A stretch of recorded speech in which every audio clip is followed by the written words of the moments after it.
Mr. Dalibor Mika, our Chargé d'Affaires of Czech Republic, Ambassador of the United Kingdom, Lobo Fields, ma'am, National Artist Mr. Rio Alma, former Senator Kiko Pangilinan is here with us, Ms. Renuka Radhawa, Second Secretary, Political Affairs of UK Embassy,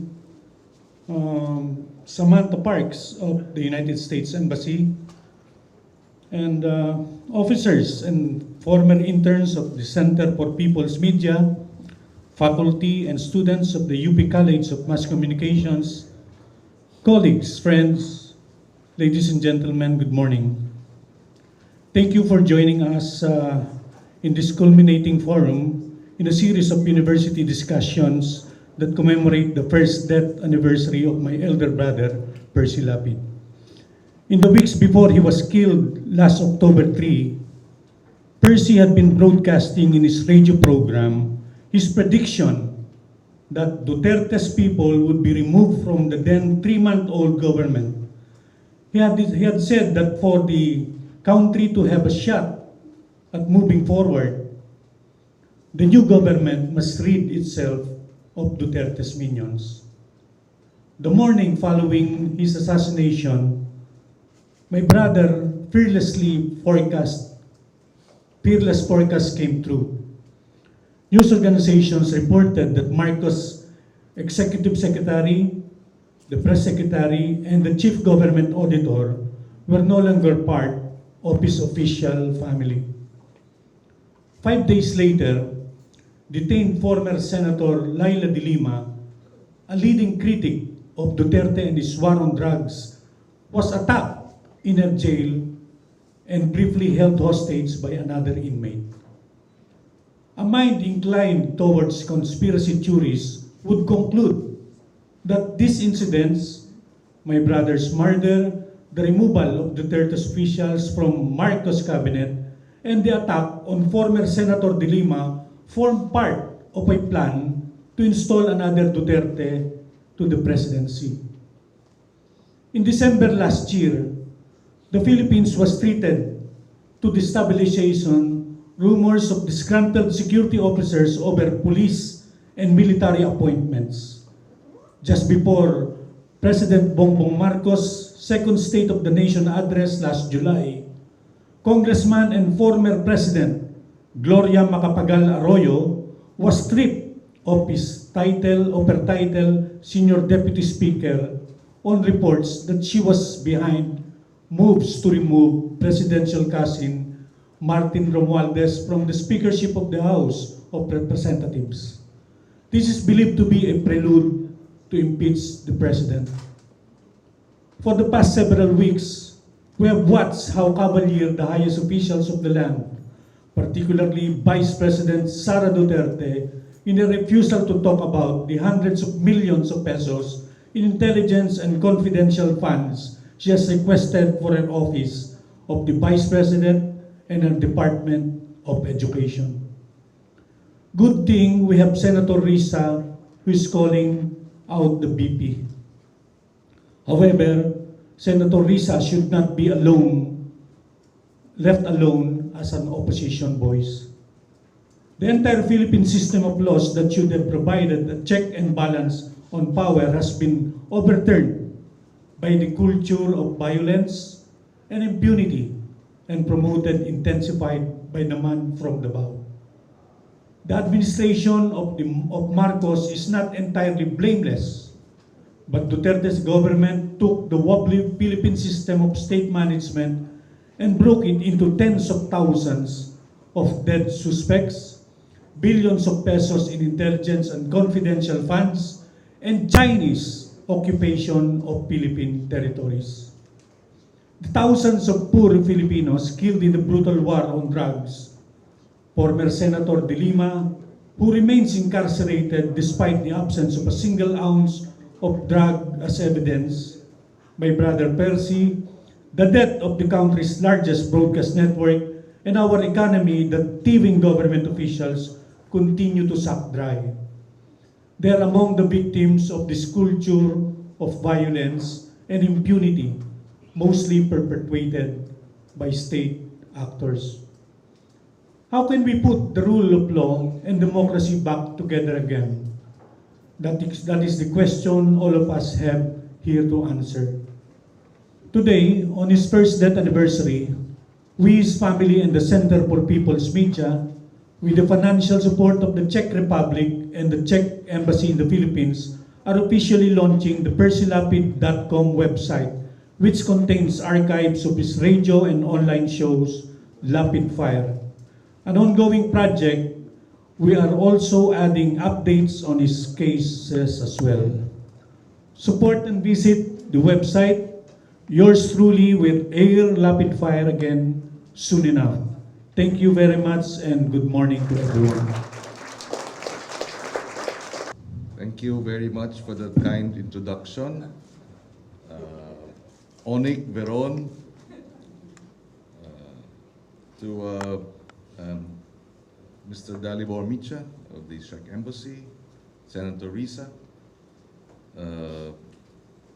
President Gigil, my contemporary a few years back here in UP, Samantha Parks of the U.S. Embassy. Is Ren Randhawa still with us? Perhaps she had to leave. To the students and members of the media, ladies and gentlemen, magandang umaga. Good morning to everyone. Today, on his first death anniversary, we gather to remember Percy, a true force for positive change, a true force for freedom, and a true force for the truth. During the May 2022 elections, perhaps some of you may not know this, but he mobilized his massive fan base for our campaign, Lenny and Kiko. Kiko, that's me. For the Lenny Kiko campaign. He was also one of my advisors during the campaign. He participated in a session wherein I was preparing for the debates, so he was the one asking all the hard-hitting questions and made sure that I was ready for the debates. I'm told I did okay in the debates, thanks to him, and of course to Roy too. Roy brought him in, but Roy was there constantly preparing us for the media debates, as well as, of course, speaking before crowds, before the campaign rallies, etc. He brought both of them, Roy and Percy, brought their extensive broadcast journalism to the table and equipping me with the tools that I needed for the challenging campaign. Undoubtedly, his passing left a void in the world of broadcast journalism. But today I see a room filled with young minds. It's good that we are here in the UP Diliman, bastion of youth and student activism. I see a room full of young minds, future journalists, and it gives me hope that the torch of freedom still burns brightly in our country. Not many of this, but not many of you know this rather, but before I became a senator, I was also, nabanggit ata kanina ng kaunti, part of the media. I contributed articles to the Manila Times when I was in my early 20s. And then I was part of ABS-CBN, where I hosted various radio programs on DZMM, as well as TV shows at the ABS-CBN News and Current Affairs. I left in 2000 to run for the Senate. I left ABS to run for the Senate in 2001. Today, on Percy's first death anniversary, let me share you very quickly 3 insights. Number 1, press freedom and freedom of expression are superpowers of democracy. And journalists are the supermen and superwomen of accountability. A free press and open expression empower us to uncover corruption, 125 million. Tapos naging palaki ng palaki, no? Naging 4.6 billion. Unti-unting lumalaki dahil unti-unting nauungkat ang katotohanan. Slowly but surely, as the truth unfolds, sadly and quite shocking is the huge amounts, billions of money involved. Expose abuses of power and ensure that our leaders are on the right track. Malungkot, or sadly, history has seen moments rather when media was taken hostage during Marcos Sr.'s martial law era. All media outlets, including Channel 2 then, a prominent media institution, were shut down. Naalala ko yun. I remember that. I was grade 3. I was 9 years old. It was a Saturday. No school, no classes. I was supposed to watch television, but all I saw were ants. Yung ants. Hindi na nila alam yun. Ano yung nothing, zero, zilch.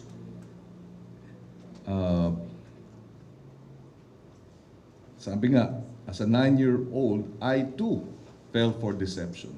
Because from grade 3 until I was a freshman in the University of the Philippines, and even until a sophomore, before Ninoy Aquino was shot dead, I believed in the propaganda, in the deception of the Marcos Sr. Propaganda machinery.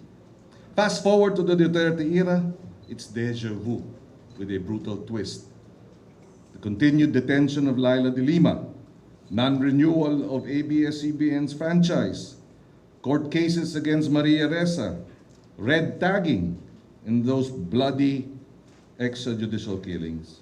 They all felt like a bad rerun. Ika nga. These attacks on press freedom remind us how those in power can silence the media and control the public narrative. That's why we must stay vigilant, protecting the voices that dare to speak the truth. Second, the road to freedom and democracy is paved with sacrifices and good works of journalists and advocates. Jose Rizal used his pen. Ninoy Aquino used to be a reporter, a war correspondent in Korea rather. And Percy Lapid, of course. Their courage should inspire us to stand up for what's right, even when being right is unpopular or means being trolled or bashed or attacked online. Alam namin ni Risa yan. 6 na taon nung ako'y nasa Senado, kasama niya at nina Frank Delon, araw-araw ang pag-aatake at pang-iinsulto sa amin. I found myself in that position where I experienced the consequences of taking a stand for what I believed was right. And in my last term in the Senate, I, along with my outspoken daughter, Frankie, were publicly vilified by Duterte himself and his minions in the DDS. I am currently persona non grata in China and Hong Kong as a former chairman of the Council of Asian Liberals and Democrats. Our organization was blacklisted by China. Our stance on territorial issues and our unwavering solidarity with Asian countries resisting Chinese aggression in the region have led me to this position. Some say that it should be a badge of honor and that I should wear it with pride. But I also see it as a rather stark reminder of the price one pays for challenging the powers that be. So ang tanong, the question we should ask ourselves, how far are we willing to fight for what is right? If we are prepared to face the consequences, they be personal or political. History has shown us that change is not achieved without sacrifice. It is in the face of adversity that our resolve is truly tested. And finally, one more point. Sabi nga, I would like to make this point that there is hope. Dahil kulay rosas ang bukas, ika nga.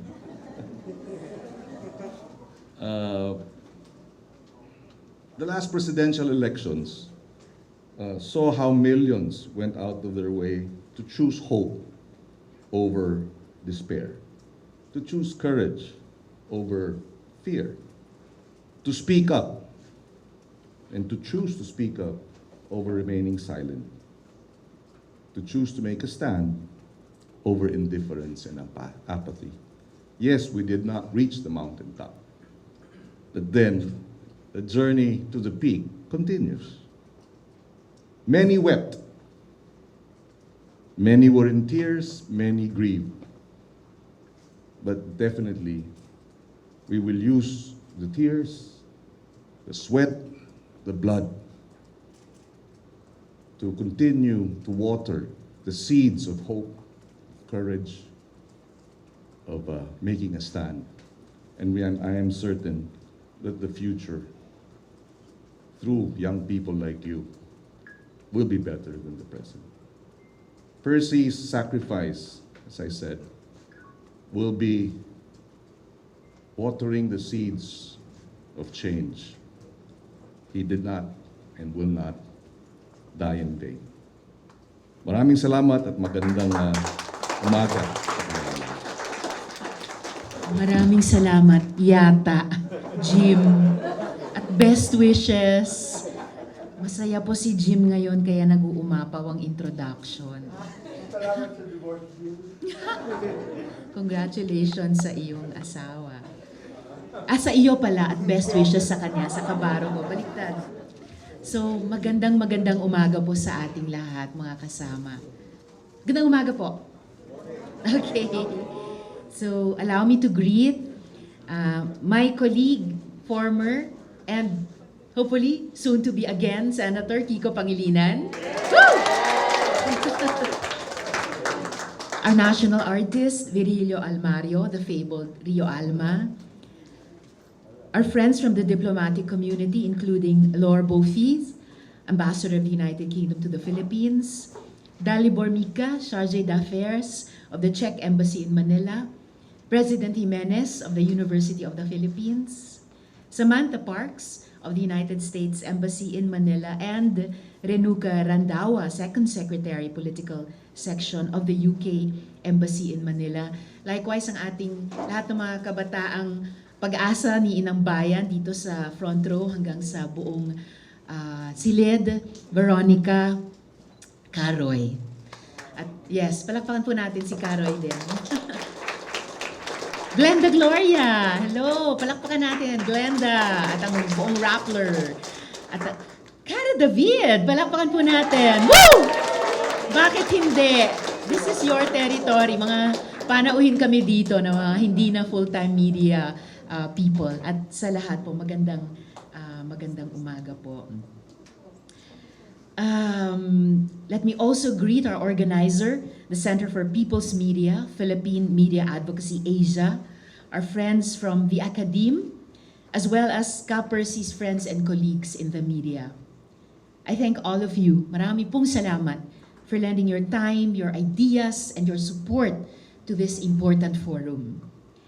Exactly 1 year ago, Percival Mabasa, Percy, paid the ultimate price for speaking truth to power. Percy Lapid was killed by men who sought to silence him and his fiery brand of journalism. After all, his reporting, and we saw wonderful snippets of it, offended and irked people of power and influence. From corruption, human rights abuses, and government mismanagement, Percy was never afraid to tell the truth and to advocate for what is right. For Percy Lapid, the truth was always worth telling, no matter how difficult, unpopular, or deadly it is to do so. His story, unfortunately, is all too common in our supposedly free and democratic country. In 2022, the Global Watchdog Committee to Protect Journalists ranked the Philippines the 7th most dangerous country in the world for media workers, behind only active war zones like Somalia, Syria, Iraq, and South Sudan. After Percy's killing, the list of slain Filipino journalists has only grown longer.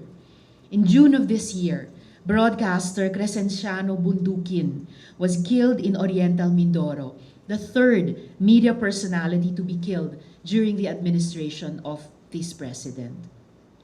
Beyond threats of physical violence, Filipino media workers also operate in an environment where journalists may be slapped with civil, criminal, or administrative charges due to their reporting, as in the case of independent online media Rappler. Our journalists have had to deal with rampant disinformation and propaganda campaigns, especially in the online space, which not only affect their reach and distribution, but also incite real-world violence against those in the media industry. Make no mistake, these attacks on journalists, whether physical or otherwise, represent a worsening challenge to Philippine democracy itself. Every slain journalist weakens our collective ability to speak truth to power, to demand justice, transparency, and accountability, and to defend our basic rights. Upholding press freedom and protecting our journalists starts with the promotion of the rule of law. To dismantle the culture of impunity regarding media killings, we must identify, investigate, and prosecute those behind these heinous acts. The Philippines has a sorry track record when it comes to achieving justice for media killings. According to a report in 2022 by the Center for Media Freedom and Responsibility, of the 176 media workers killed in the Philippines since 1986, only 19 have resulted in conviction. Percy's case offers a unique opportunity to turn things around and set a model for obtaining justice in media killings. Earlier this year, several high-ranking government officials were formally indicted for their roles in the death of Percy, including former Bucor Chief Gerald Bantag. I remain hopeful that Bantag and the other accused individuals on the run will be brought before the courts to face the charges against them. I believe that sooner rather than later, justice for Percy's death will be achieved. While we continue to clamor for the successful investigation and prosecution of media killings, we should also work on fostering an environment that guarantees journalists not only safety from physical violence, but also legal harassment. In the Senate, I've filed Senate Bill number 1593, which seeks to finally decriminalize libel in the Philippines. And yes, talakpakan po natin lahat ng mga nauna sa labang iyan. And end the weaponization of criminal laws to stifle the freedom of the press. Alongside a growing coalition of partners within and outside the Senate, I will continue to push for the decriminalization of libel. I believe that more and more people are seeing that journalists should not be made to face criminal charges simply for doing their job. It is clear that much of the reforms which must be undertaken to stop media killings and better protect press freedom in the Philippines lie with the government. However, that does not mean that the rest of the country or the world should only watch and hope for the best. Every voice and demand for justice counts, be it from inside the government, the diplomatic circle, the academe, the media industry, and every everyday Filipino. We must never tire of standing in solidarity and of speaking up for those who cannot. Friends, we owe it to Percy and to every single journalist slain in the line of duty to continue to seek and speak the truth and to continue the fight for genuine freedom of the press and expression so essential to our democracy. No ifs and no buts. Before ending this sharing, allow me to send a message to the wife and children of Percy Lapid. Ma'am Lisa, they are beautiful and talented children. Karoy, similarly courageous and faithful to the cause.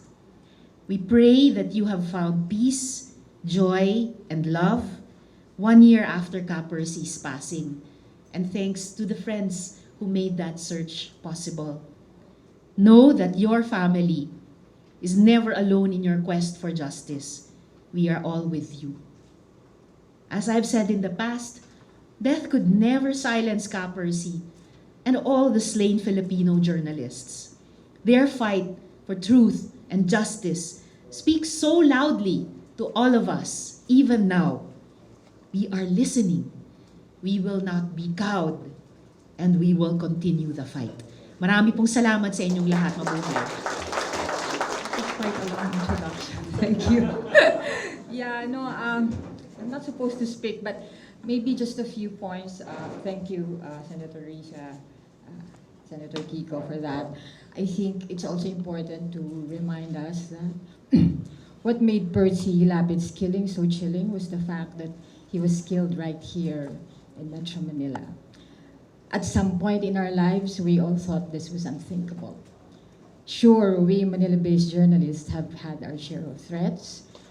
In 2005, a funeral wreath was also delivered to my home, to my mother's home, and it was addressed to me. It happened a few weeks after Newspeak at that point had exposed the involvement of ISAP in the wiretapping of then-President Gloria Macapagal Arroyo, the so-called Hello Garci scandal. While that scared me, I did not think forces would be so brazen as to gun down a journalist in Metro Manila. The records bear me out. Of the nearly 200 journalists killed since the ouster of Ferdinand Marcos Sr., nearly all of them worked and lived in the provinces, except Percy. Just 5 months ago, as the Senator mentioned, a radio broadcaster from Oriental Mindoro, Crescenciano Bundukin, was shot dead. Before Percy was slain, a Negros Oriental radio anchor was also killed. Of the number of slain journalists, at least 19 cases had convictions. Only 3 in the 19 cases had the masterminds being tried, according to the Center for Media Freedom and Responsibility. Those of Erson Inolan, who was killed on November 15, 2004, Marlene Esperat, who was killed March 24, 2005, and of course, the broadcaster Jerry Ortega, who was killed on January 24, 2011. Only in Hinolan's case was the mastermind convicted, but the case was also reduced to homicide from murder. I think as a journalist here, I'd like to offer 4 things that probably need attention to commemorate the killing of Percy. We cannot do this alone. We need institutional support for investigations into media killings. I don't think we need another special body or task force to do this. What we need is for media organizations, community support groups, lawyers, and international institutions who are represented here to come together and support and sustain investigations into media killings with the rigor and commitment that is probably shown as an example by the mother of the disappeared activist Jonas Burgos, a dedicated support networking that aids the family and the victims. Number 2, we need to be reminded that the Philippine National Police actually has a human rights desk. Revive this desk, include media protection as part of their mandate, because after all, press freedom is human rights. This alert system within the human rights desk can help facilitate investigations and probably even alert local journalists in danger in conflict areas. Number 3 is the most critical in the world we live in, which is digital safety. At Rappler, we, especially during the dark years of the Duterte, we were able to track and anticipate attacks physically because of the online monitoring system that we have.